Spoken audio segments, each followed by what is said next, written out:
15 दिन for the things you know, 15 दिन for the things you don't know. Relax.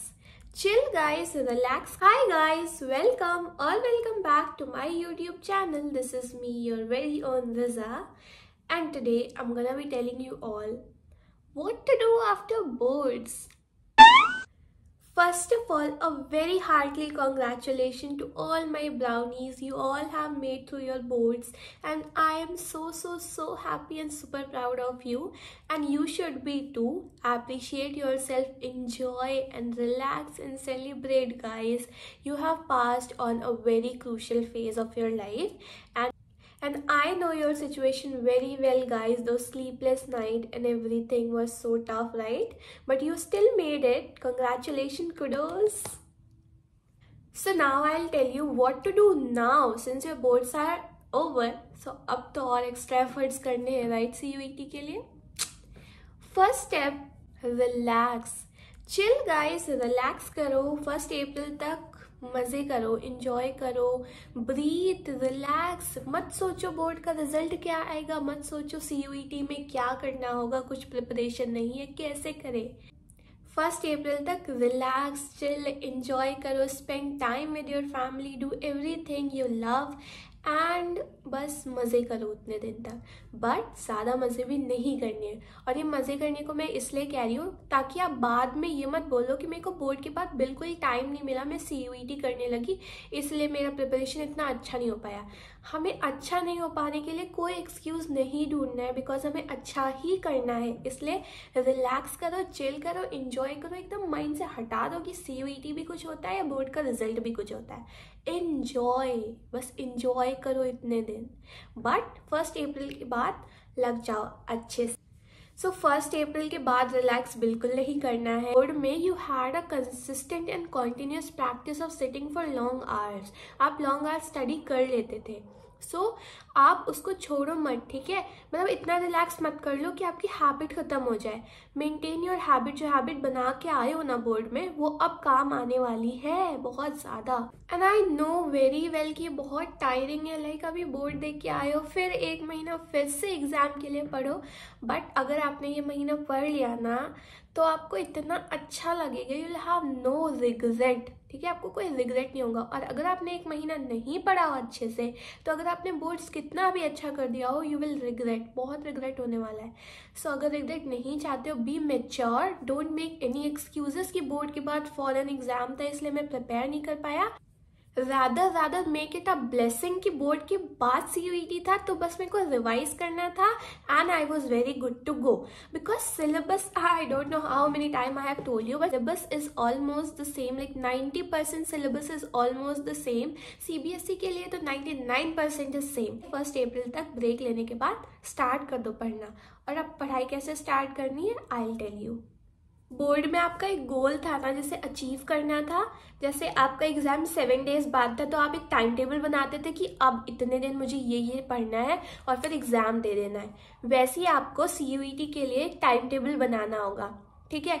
आप time table बना लो. Time table बनाने से पहले first of all syllabus note down कर लो. हर सब्जेक्ट का अलग अलग नोटबुक बना लो उनकी, एंड देन स्टार्ट रिवाइजिंग, ठीक है? सबसे पहले कुछ ऐसे चैप्टर्स होंगे जो आपने नहीं पढ़े होंगे, या कुछ ऐसे टॉपिक्स होंगे पर्टिकुलरली जो आपने नहीं पढ़े होंगे.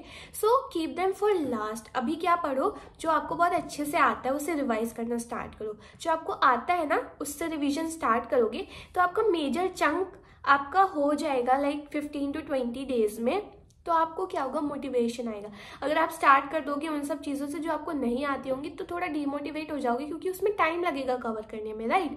तो आपको जो चीज़ आती है ना वो रिविजन स्टार्ट कर दो उसका, और उसका टाइम टेबल बनाओ. विद इन 20 डेज आपको कंप्लीट करना है. 20 ले लो, 20 बहुत है ना. 20 डेज में आपको वो चीज़ रिवाइज करके कंप्लीट करनी है. लाइक अगर आप ले लो एक चैप्टर, हर चीज़ का जो आपको अच्छे से आता है एक चैप्टर रिवाइज करना is easy, right? Her subject का मत लो, 2 सब्जेक्ट कर लो एक दिन में. तो ऐसे कर करके अपना रिवीजन कंप्लीट कर लो, ठीक है? अभी ना उन सब्जेक्ट या उन चैप्टर को रिवाइज करो जो आपको बहुत अच्छे से आता है, ताकि आपके अंदर कॉन्फिडेंस बिल्ड हो और आप और अच्छे से कर पाओ. फिर वो जो चैप्टर्स पढ़ चुके हो ना उनका मॉक टेस्ट देना स्टार्ट करो. लाइक 15 अप्रैल से मॉक टेस्ट स्टार्ट कर दो, ठीक है? उसके बाद लास्टली आप वो चीजें पढ़ना जो आपने पहले नहीं पढ़ी, कि वो आपके ब्रेन में रहे लास्ट मोमेंट पे भी, और उसको रिवाइज करना, फिर उसके मॉक टेस्ट देना। ठीक है, जो आपको पहले अच्छे से आता है वो पहले करना, उसके मॉक टेस्ट देना। फिर जो आपको कम अच्छे से आता है, आपने अभी नहीं पढ़ा है, वो थोड़ा लास्ट में पढ़ना और उसका मॉक टेस्ट देना। उसके बाद ये जो 15-15 दिन हो गए, 15 दिन for the things you know, 15 दिन for the things you don't know, और ये 15-15 दिन में दोनों के मॉक टेस्ट करने हैं। फिर 15 दिन के बाद जो दिन बचेंगे उसमें बस रिविजन और मॉक टेस्ट, इन दोनों का। Simple as it is. इसमें अगर इतना कर लिया ना तो you are very good to go, I am telling you. और ऑल्सो मेक श्योर जब आप रिवीजन कर रहे हो, मेक नोट्स। जैसे आपने आज एक चैप्टर पढ़ा केमिस्ट्री का, एक चैप्टर पढ़ा कॉमर्स का, I am taking both of them together.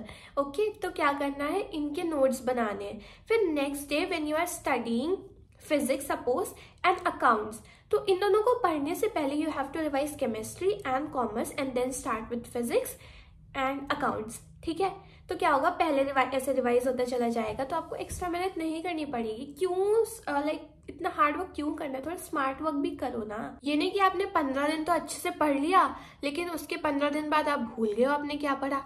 ऐसा मत करना, रिवीजन करते जाना। जो एक दिन पढ़ा वो दूसरे दिन रिवाइज, दूसरे दिन जो पढ़ा वो दोनों दिन का मिला के रिवाइज, देन तीसरे दिन उन तीनों दिन का मिल के रिवाइज, ऐसे करना। और ये इतना टफ नहीं होगा क्योंकि आप बोर्ड्स में पढ़ चुके हो। Now let me tell you tough होती क्या चीज है। सिलेबस तो 12th का होता है, तो लोग क्यों कहते हैं इतनी प्रैक्टिस करो, इतनी प्रैक्टिस करो। आप 12th में क्या करते हो, आप पढ़ते हो एंड देन आपको थियोरेटिकल एग्जाम होता है, तो आप सोच सोच के लिख पाते हो। ठीक है, मतलब इतना भी सोच के नहीं लिख पाते हो but still you can think and right. But वहां ऐसा नहीं होगा, वहां स्क्रीन पे क्वेश्चन आएगा एंड आपका आंसर यहाँ होना चाहिए। आंसर यहाँ नहीं है तो आप फटाफट टिक नहीं कर पाओगे and time is very limited. आपको लाइक 50 क्वेश्चन होते हैं, उसमें 40 अटेम्प्ट करने होते हैं एंड आप यू गेट ओनली 45 मिनट। तो आपके पास एक मिनट भी नहीं है। अगर 1 मिनट लोगे ना एक क्वेश्चन के लिए, फिर आपके पास रिविजन के लिए टाइम नहीं बचेगा और कंप्यूटर में एरर्स हो जाते हैं। So revision is a must. So like आपको 30 सेकेंड में you just have to read the question and tick, read the question and tick. तो उसके लिए क्या है, कंसिस्टेंट प्रैक्टिस जरूरी है। उसके लिए आपके आंसर्स आपके थ्रोट पे होना जरूरी है एंड उसके लिए आपको बार बार रिविजन करना जरूरी है। This is the thing, the only tough part is this. I guess आपको समझ आ गया होगा कि आपको MCQ प्रैक्टिस क्यों मस्ट है। बाकी साथ साथ लाइक आप पूरे दिन तो पढ़ नहीं सकते हो, बुक में नहीं रह सकते हो, कोई नहीं रह सकता। मैं भी नहीं रहती थी। मैं क्या करती थी, मैं शाम को छत पे जाती थी to take some fresh air. उसमें मैं MCQ देखा करती थी। लाइक MCQ के चैनल्स मैंने डाले हैं शॉर्ट पे, मैं पिन कर दूंगी तो आप देख लेना। तो उन चैनल से मैं वीडियोस देखती थी, उनके MCQ वगैरह रेगुलर आते रहते थे और वो मेरे को फन लगता था कि अच्छा आप इसका आंसर क्या होगा। मेरे को MCQ फन लगते हैं। ठीक है, आप भी इसको ना एंजॉय करो, थिंक करो कि अगर आपको कॉलेज मिल जाएगा तो कितना अच्छा होगा, मैनिफेस्ट करो उसको, एंजॉय द प्रोसेस गाइज। देखो जैसे आप YouTube के वीडियोस देखते हो ना, अभी कुकिंग व्लॉगिंग सब देखा करते हो ना, जब आप अभी CUET की प्रिपरेशन करना है तब आप जब फ्री टाइम हो तो आप क्या देखना, CUET की वीडियोस देखना, लाइक कॉलेज टूर देखना, CUET स्कोर देखना, रिजल्ट रिएक्शन देखना, ये सब वीडियोस देखना। आप फैसिनेट हो गया, आपको और मोटिवेशन आएगा। इसको ऐसा बर्डन मत देखो, इसको एंजॉय करो। कॉलेज टूर देखो, कॉलेज के बारे में जानो, यूनिवर्सिटीज के बारे में जानो, ये सब देखना जब भी फ्री टाइम। जैसे आपने लाइक 30 मिनट्स पढ़ा, 5 मिनट ब्रेक लेना, ये सब देखना, मजे करना, सॉन्ग सुन लेना। ठीक है, मतलब एंजॉय करो। ये नहीं कि आपको 24 आवर्स पढ़ना है बट उसके साथ साथ trust the process and enjoy the process also because that is really mandatory. So कुछ भी नहीं है, रिविजन करो जैसे मैंने बताया, MCQ सॉल्व करो, मॉक टेस्ट दो, very very very important, and you are very very very good to go. So that's all for today. I hope you found this video helpful and आपको motivation भी मिल गया हो.